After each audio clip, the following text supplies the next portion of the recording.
The people that live in the villages in this surrounding area have been drinking water from this well for over 100 years. Today I have come to the well to take some samples and find out, is the water actually safe and healthy, or is it indeed dirty and dangerous? Now, the reason that I know villagers have been drinking this water for over 100 years here is because Damo's mother and grandmother used to collect this water to drink. It wasn't always this way with the concrete surround. Before, it was just a well. As you can see from the water, it is rather clear. You can see through to a certain extent. It looks clear. It has a slight blue tinge as well. There are still a good number of villagers that use this for the drinking water, though many also use it to just wash dishes or do other things. Now, this journey and interest into drinking water began for me when I started filtering our own water at home. I did this because I didn't want to have many microplastics coming into the water. Sometimes in Thailand, when you buy water from the factory, it's in a blue tank, or obviously you can buy it from the supermarket. It's often left in the sun for a long time, which can cause microplastics to go into the water. And also the blue tanks are blasted with sand to clean them, which is quite abrasive and pulls off small microplastics into the water. In order to have better control of this, I installed a water filtration system which consists of 3 large sediment tanks that contain, one is a resin, the other one is manganese and iron, and the other one is activated carbon. After it goes through the 3 large tanks, it will then go through a 7-stage filter, which begins with 3 smaller sediment tanks. From there, it goes into the reverse osmosis filter. Then it will go into a GAC filter. Then finally, it will go through a UV light in order to kill any microorganisms, and through a remineralization and a pH balancer to get the final water. My water tests at around 6.8 pH at the moment, and it is very clean. I've had it lab tested. I've talked about that on a previous vlog. Now, as you can see, the water itself does have some debris floating in it. It also seems to have some brown foam. This could be from frog spit or something like that, but it's obviously got sediment in it, so drinking it as is, you're definitely ingesting some form of sediment. What I am told is that the villagers will scoop this top layer of sediment off and collect the water inside. Sometimes it can be ran through a cheesecloth in order to filter it further, but certainly in the old days there was no further processing of the water. One of the limitations of what we're going to do today is I'm using home testing kits. I've got the best ones I can get access to. We're going to be testing for bacteria such as E. coli and coliform. We'll also be testing the pH. We'll run a test strip, as you can see here, that will look for things like metals, iron. We'll test alkalinity, hardness and whatnot. And of course, we'll do a TDS test. Now, I will say from the start as well, I'm hoping that this water is clean for the sake of friends and family in the village. I'm going to move the pond scum off the top and take the sample from inside the water. And so in terms of turbidity, you can see it's still quite clear. Now, I will also note that there is frogs in there, or at least one frog that I just saw living in there. Nam kun chai samrapอะไรนะครับ? So he said that they collect this water to drink and to shower and to cook food as well. He also says that the well is around 5 meters deep. And you can see as they're taking the water out, it's reducing all around the sides. So this is taking a serious amount of water. Now, I can also show you as well that my phone is getting the temperature warning. That is how hot it is around here, and it feels hot to the touch. So now we're going to test the pH of the water. pH of water is quite important. And it's important you test it at room temperature as well. You get the water to room temperature because that can affect pH, the temperature of the water. Now, if it's too acidic, the problem is it can cause corrosion on pipes and leach metals into the water. Or if it's too alkaline, it can cause scaling and have a bitter taste. The pH of my water actually registers at a 6.8, my filtered water. That's because we do a remineralization. We put the minerals back into the water after we've stripped everything away through the reverse osmosis.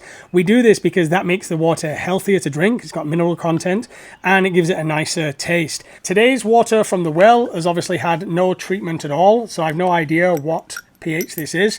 We're going to put a couple of drops in here and we're going to find out. I can tell you already, wow, look at that.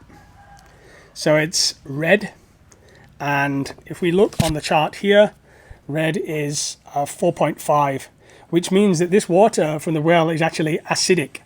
This means it would, if left in metal containers, metal pipes, things like that, it can cause corrosion. Often it's kept in very large ceramic pots here, not so much metal, but if it does run through pipes, it can be corrosive, clearly.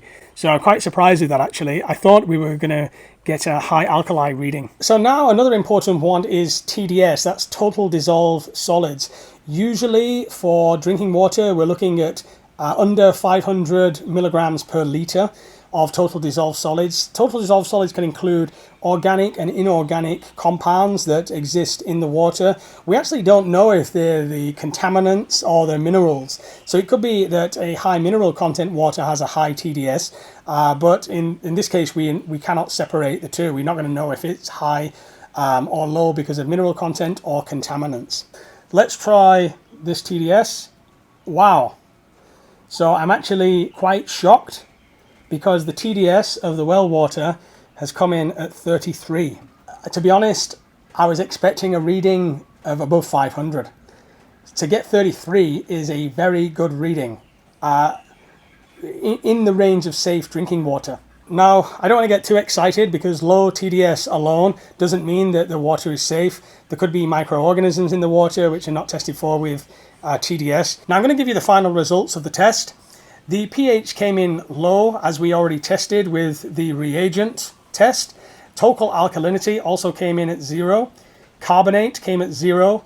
Hardness came in at around 25. Cyanuric acid came in at 0. Copper came in at 0. Mercury came in at 0. Total chlorine came in at 0. Free chlorine 0. Bromine 0. Nitrate 0. Nitrite 0.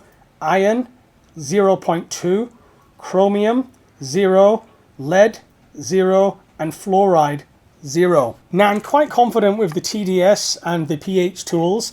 These are very good tools that give very accurate readings, although these 16-in-1 reagent strips are notoriously not specific enough.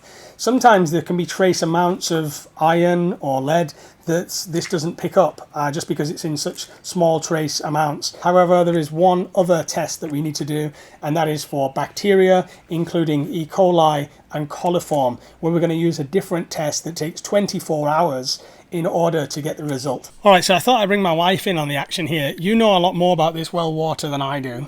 So your grandmother used to drink it and for generations? Yeah, that one is important place for the village people. We drink it for a long time ago, before they have the water for sale like that, or water factory. Everybody go get the water over there for drink and use. They still do. They were picking it up when I went. Yeah. No, really? Yeah. Wow. Right, well, I'll let you know the results. So this is only standard testing. I may actually send it off to the lab as well when we go to Buriram next. But the metals tests all came back clear. So no metals, yeah. Wow. There is no nitrates and nitrites, so things like from fertilizers in there as well. The TDS came back at 33. That very, what you call, pure mineral water. Very low. Yeah, it's very clean. It's like a safe. The level is safe. Because I was expecting 600, 800. Yeah. So 33. The only issue with it is it's acid. It's very acidic. And smell.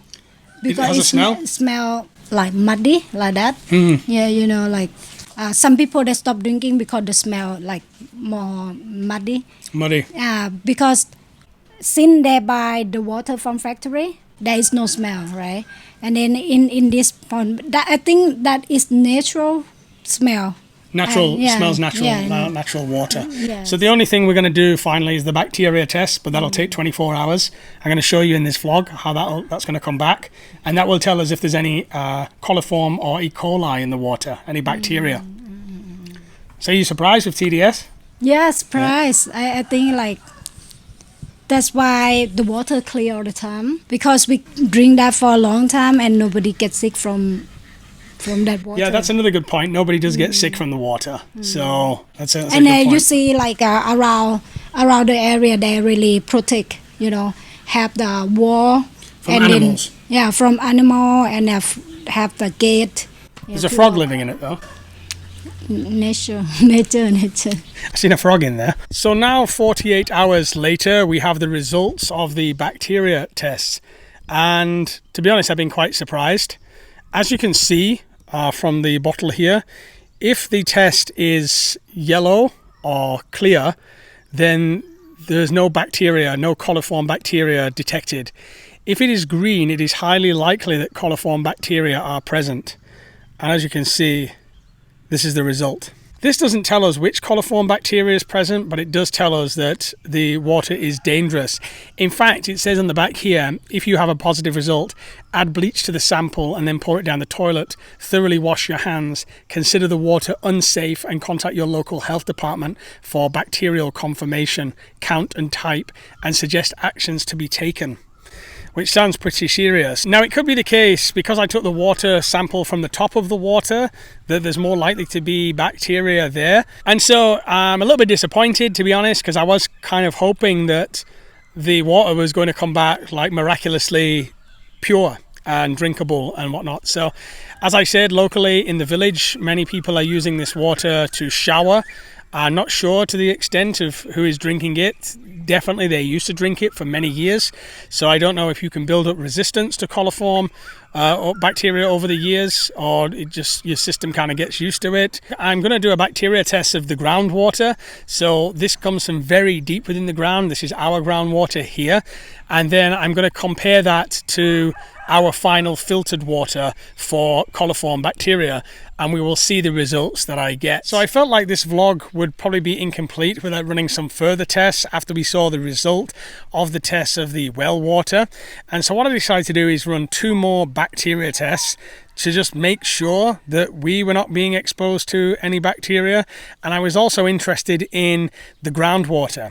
So first of all, I can tell you I had run this before as well, about 6 months ago, but this is the bacteria test for the filtered water, so our filtered water, which obviously goes through an extensive filtration process and is finalized with a UV light, which is all about removing microorganisms and bacteria and whatnot. So as we expected, there is no coliform bacteria in our filtered water. But I did go ahead and also test the unfiltered water. So this is the water from very, very deep in the ground, and this is going to let us know, is the contamination from the coliform bacteria happening from groundwater or the deep groundwater, or is it happening up near the surface?